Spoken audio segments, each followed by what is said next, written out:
Are Japanese teenagers really more organized than ours? Social media says yes. The research says something very different. I went down a research rabbit hole on this one, and what I found completely flipped the script on everything I thought I knew. I was doom scrolling Instagram when I saw it. Japanese elementary students in matching white coats methodically cleaning their classroom. Sweeping, wiping desks, organizing materials, no adults supervising. The caption said, "This is why Japanese kids are so organized. Why can't American schools do this?" The comments were brutal. American kids could never. This is why Japan is superior. We're raising entitled slobs. I looked at my 15-year-old's room, a disaster zone of clothes, papers, and mysterious food containers, and thought, what are we doing wrong? You've seen the videos. Japanese students clean their own classrooms. German teenagers enter apprenticeships at 15. Scandinavian kids walk to school alone at age 6. The message is clear. Other countries are raising organized, responsible teenagers. We're failing. It offered a simple solution. Just implement Japanese discipline and boom, organized teenager. Except the research tells a very different story. The classroom cleaning ritual, called souji, is real. School cleaning is standard practice across Japanese schools for 15 to 20 minutes every day. But here's the plot twist. Japan has a well-documented phenomenon called gomi beya, literally trash rooms, where young adults' personal spaces descend into extreme clutter. Despite the cultural emphasis on public cleanliness, research on Japanese living spaces shows many Japanese youth struggle with personal organization. The term obeya describes messy, disorganized rooms that are common among Japanese youth and young adults. Classroom cleaning teaches compliance, not organizational skills. Those are completely different things. Here's what those viral videos never show. Japan has one of the highest youth suicide rates in the developed world. Suicide is the leading cause of death for Japanese individuals aged 10 to 19. In 2023, over 500 school-aged children died by suicide. The organized appearance masks a serious mental health crisis, extreme academic pressure, bullying related to nonconformity, limited mental health support, and a phenomenon called hikikomori, where over 1 million young people have withdrawn almost entirely from society. Is this the trade-off? Teenagers who obediently clean classrooms, but struggle with anxiety, depression, and isolation? What about Scandinavia? Nordic 6-year-olds walk to school alone. Forest schools, independence. Sounds ideal, but the reality is more complicated. A major Nordic Council of Ministers report found that over 13% of young people aged 18 to 23 in the Nordic region expressed dissatisfaction or unhappiness with their lives, and that mental distress among Nordic youth has been rising for over a decade. Finland's mandatory home economics classes sound great, but Finnish educators themselves report that the skills don't transfer to daily life at home.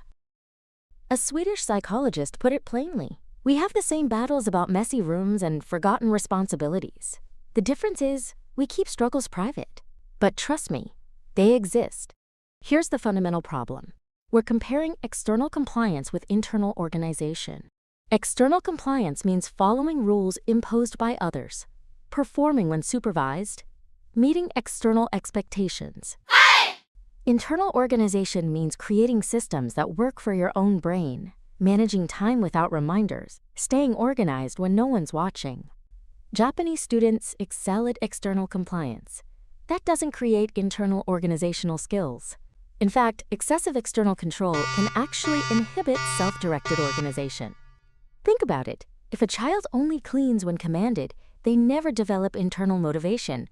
Remove the commands, say, at college, and the behavior disappears. That's the gomi beya phenomenon. External structure gone, internal systems never built. Here's what cuts through all the cultural comparisons. Whether you're a teenager in Tokyo, Berlin, or Detroit, your prefrontal cortex isn't fully developed until your mid-20s. Research confirms that cross-culturally, risk-taking and difficulty with planning appear across all cultures in adolescence. The National Institute of Mental Health confirms the brain's prefrontal cortex is one of the last regions to fully mature. Biology is biology. Here's the part no one says out loud.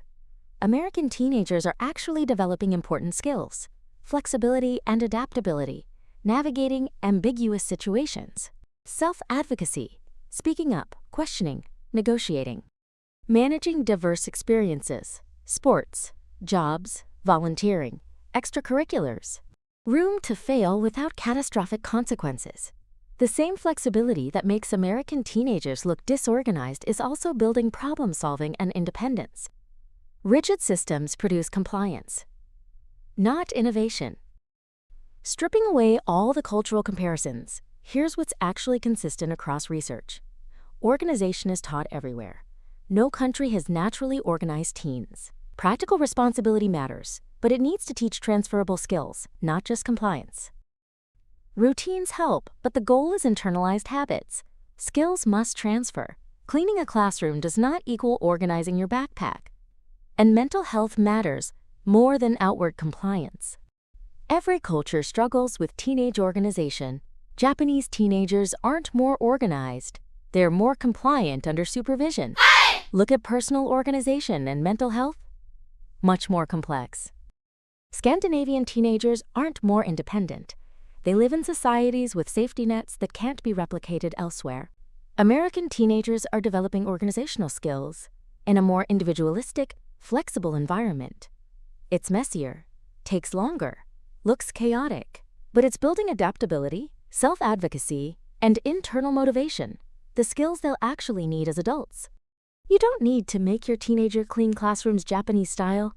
You don't need forest school. What you do need: teach actual organizational systems, not demand compliance. Give real household responsibilities that build transferable skills. Create routines that can be internalized. Allow room for failure. Focus on internal motivation, not external control. And stop comparing your reality to other cultures' curated highlights. Part of me still appreciates those orderly classrooms. They look peaceful compared to my teenager's chaos. But when I think about what I actually want for my son, it's not compliance. It's the ability to create his own systems, adapt when things change, and develop intrinsic motivation. So now when I see those viral videos, I don't feel guilty. I think, that's impressive classroom management, but it's not what I'm teaching my son. If you want the system that actually builds internal organizational skills, not external compliance, I wrote 7 Effective Steps to Transform a Messy Teenager, with a complete framework that teaches your teenager to organize their own life. Because the goal isn't raising a teenager who cleans when commanded, it's raising an adult who can manage their own space. Link is in the description. Subscribe for more research-backed parenting strategies every week. And share this with a parent who's been feeling guilty after watching those viral videos, because now they have the full picture. Disclaimer: this video provides general parenting and educational information about cultural and research findings. Every family is different. This is not prescriptive advice for your specific situation. Please consult qualified professionals when needed.